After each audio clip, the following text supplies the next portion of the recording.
Hi guys, welcome back, and hello if you are new. I hope all of you have had a fantastic week and are enjoying your weekend so far. So a little bit different this week mainly because I'm just a busy person. You know, I try and do as much as I can with the channel, but obviously my job at Marshall comes first and foremost. And with that in mind, there's a lot of releases that are being put out this week, and I wanted to cover all three of them, you know, that I think are important. So I basically combined them all into one video so that you guys can kind of have a little bit of a snippet, and then at the end of the video, I'm going to tell you which one I think is my favorite, basically. So I'll kick things off with Amon Amarth and their brand new album, The Great Heathen Army.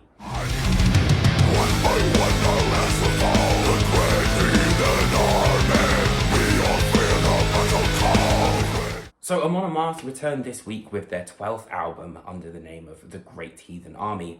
And if you're a fan of Amon Amarth, chances are you will really like this record. It's very much a darker kind of feel to Amon Amarth, and I feel like it's a bit more of a throwback to the death metal era, particularly on Odin Owns You All.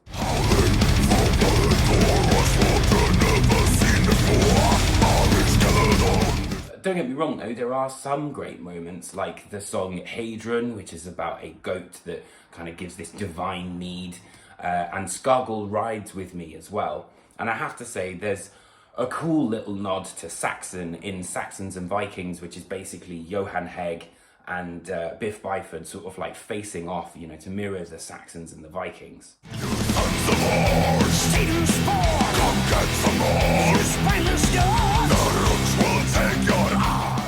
My problem with this though is that I just wish they did a little bit more with what they've got at their disposal. You know, like, I get that it's a Viking themed band, but for me it would just be so much more interesting. You know, imagine if we're talking about an album to do with the Viking women, or, you know, a concept album to do with all of the gods, or if there might be something to do with, you know, the weapons that the Vikings used.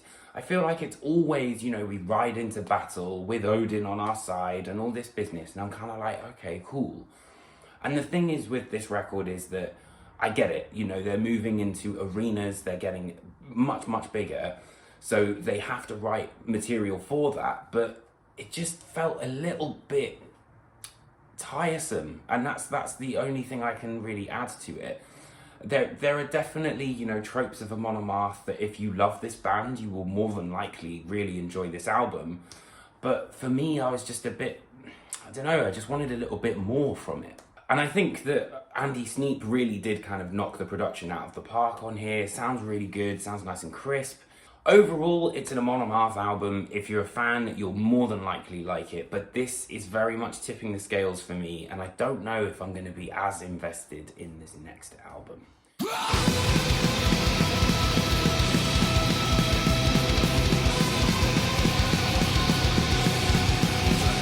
So next up we have Soulfly, who have also made their 12th album, really weird, right? Under the name of Totem. And this album was produced by Max Cavalera and Arthur Rizk, so you can imagine that it sounds really natural, but also really quite hefty. And this record isn't maybe as groundbreaking or, you know, sort of as good of a collective as Ritual was, but it's very much on the death metal side, which I'm a big fan of. I think it's one of the heaviest records that Soulfly have put out for quite some time. There's even a guest appearance of John Tardy from Obituary on Scouring the Vial, which I thought was really cool.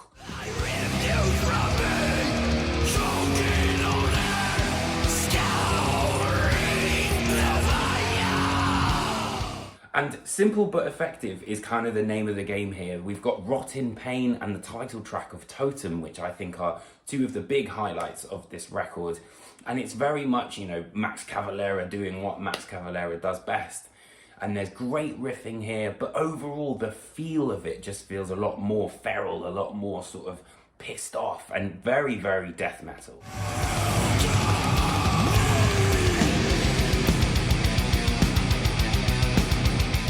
But alongside that, and this is why I liked this album, is that there's different ideas which are being put forward. So you've got Damage Done and the Ecstasy of Gold, which have these weird kind of intros and, you know, little interludes, and that's one of the things that always sort of piqued my curiosity, I think, with Soulfly, particularly with that Ritual album, because there's so much of the native instruments that are brought in, which I really, really find interesting.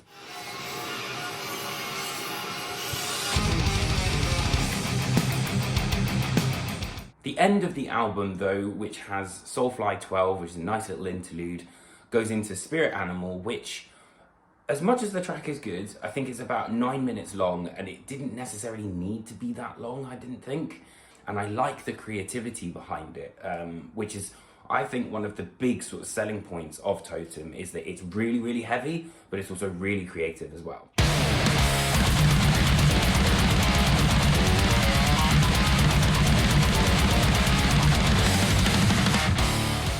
Next up we have Psycroptic and Divine Council, and this was a record that very much blew me away.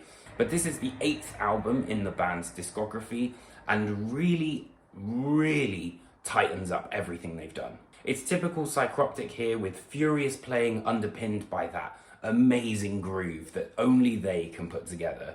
Now, where I might have said Amon Amarth are kind of phoning it in, you could argue that the same sort of thing has happened with Psycoptic. There's not really a huge change here, but what they have done is they've tightened everything up so much and made everything so streamlined that this is definitely, I think, one of their best records.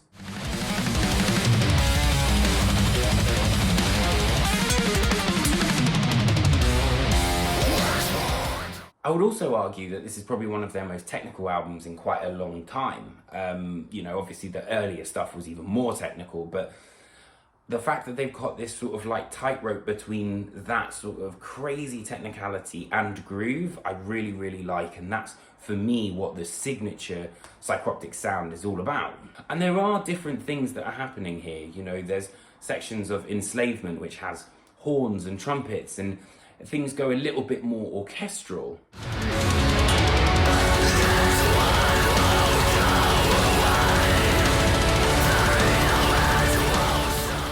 And that's what Psycroptic are so good at, is they are consistently creating these grooves, pushing themselves further forward, but also adding small experimental touches in there as well, which I think has to make Psycroptic's Divine Council my favourite record of this week. Psycroptic wins.